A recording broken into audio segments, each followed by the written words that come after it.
wants me to fix it. He wants me to get it back to the point where it can protect people without trampling on capitalism, without choking off the access to financial services that are so critical to so many folks. The only reason the Trump administration would put Mr. Mulvaney forward for this position would be so that he can rot the agency from the inside. Mr. Mulvaney is only the latest in a long line of Trojan horse candidates selected by the White House to undermine federal agencies from within.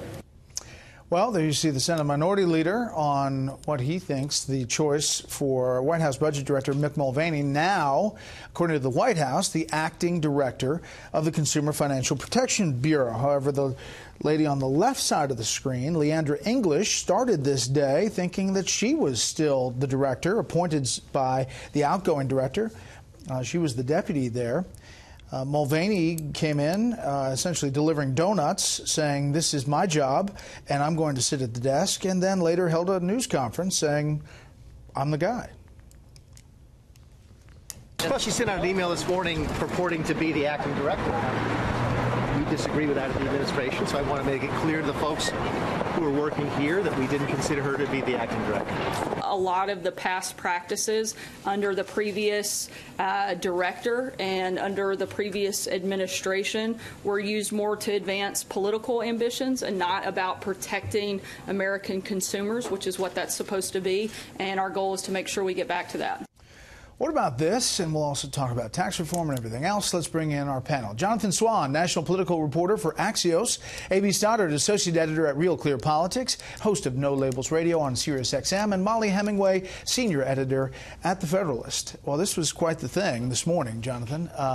It seems like the courts are getting involved here, and Mulvaney probably is going to just continue as is. And it looks like he'll probably prevail because you have the Department of Justice issuing an opinion saying that he is legally in that role, and you also have the counsel inside the Bureau supporting that decision. So he looks to be on legally solid ground. But I think this just reveals how toxic this city has become. This is the most meaningless dispute. This is a role that is interim. The president is going to replace the person, and we're already at a lawsuit. The lawsuit starts flying after sort of 48 hours. Like, it's quite incredible the way this played out. Yeah, but to Senator Schumer's point, Mick Mulvaney has not been somebody who says the CFPB is a great place. In fact, he called it a sad joke, and there is a sense that part of that reason is to turn the whole thing around to stop what it's doing. Right. I would disagree that it's meaningless. I actually think it's a very important bureau.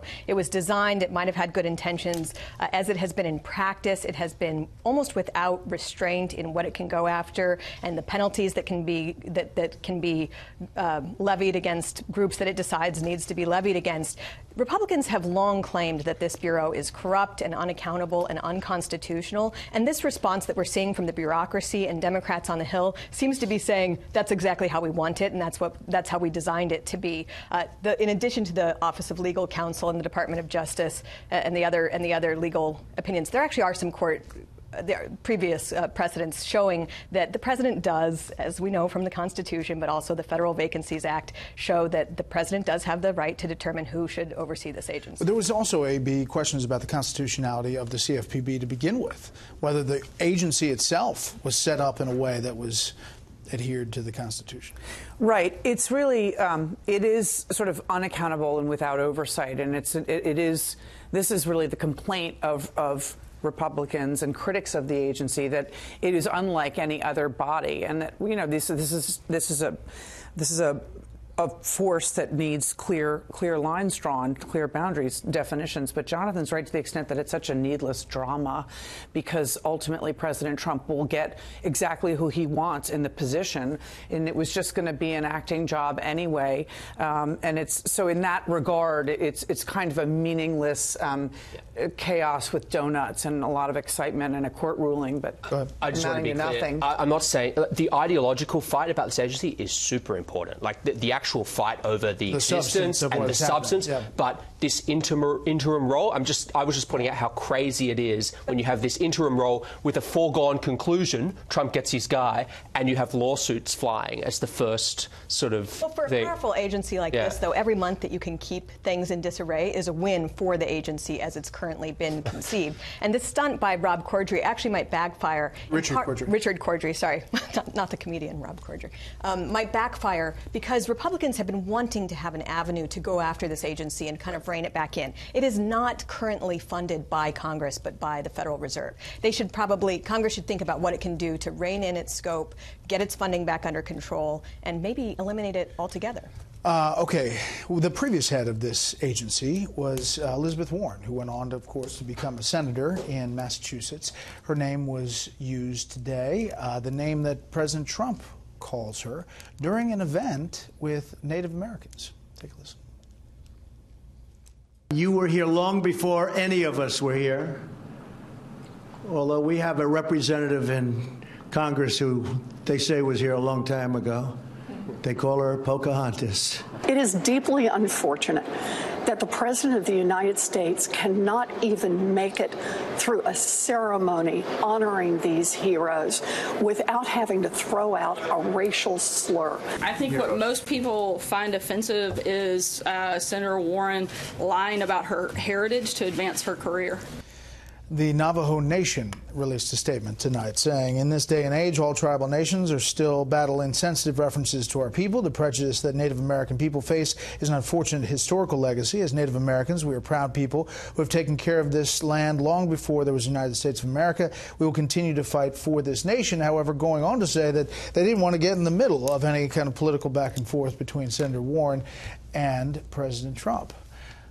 This got a lot of coverage today, like a lot of coverage, and obviously the president knew that that was going to happen.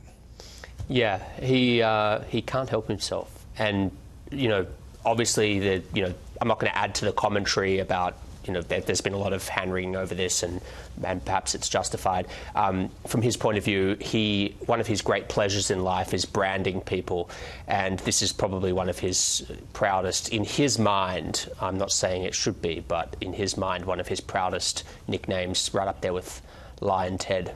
Yeah. Well, has it been explained that the reason why this she faked her, she claimed that she had Native Harvard. American heritage that she didn't actually have, and Harvard and other schools that she was at proudly said that she had that. She's never really given a good answer for how she came to be doing this falsely. Yep. So. Sure. At that event and in front of the portrait of Andrew Jackson, they got a lot of coverage. Maybe not great. Yeah. Okay. I want to turn quickly to taxes, AB. This is a kind of montage of what the sound on tax reform we had today.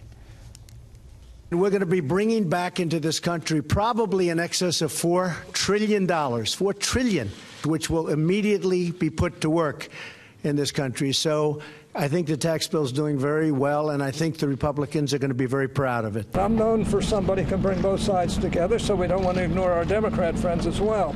I just hope that they will get off their duffs and start working with us rather than just voting in block against everything we try and come up with. It's going to be tax relief for hardworking middle-income and lower-income families. That's definite. Good news is we're making progress. I mean, continue to sing from the same sheet of music, AB, but there are some, ripples in the water over there. Look, no one's going to be happy and comfortable until they have John McCain, who they basically have written off, Senator Johnson, Senator Daines, Senator Moran, Senator Corker, Senator Collins, Senator Johnson. All these people flake. All these people say, yes, I'm on board. There are 7 or 8 outstanding votes in question right now. That's not going to get you there. They're in different stages of maybe. Right. So until there's clarity, no one should be happy. Senator Hatch, the Finance Committee chairman, also said later on, after trying to blame this on Democrats who've been shut out of the process from the start, this is really, really going to be tough. And it is because they don't have the votes. The other thing is they're challenging themselves to another very difficult sort of corner, which is to not ultimately have a conference with the House.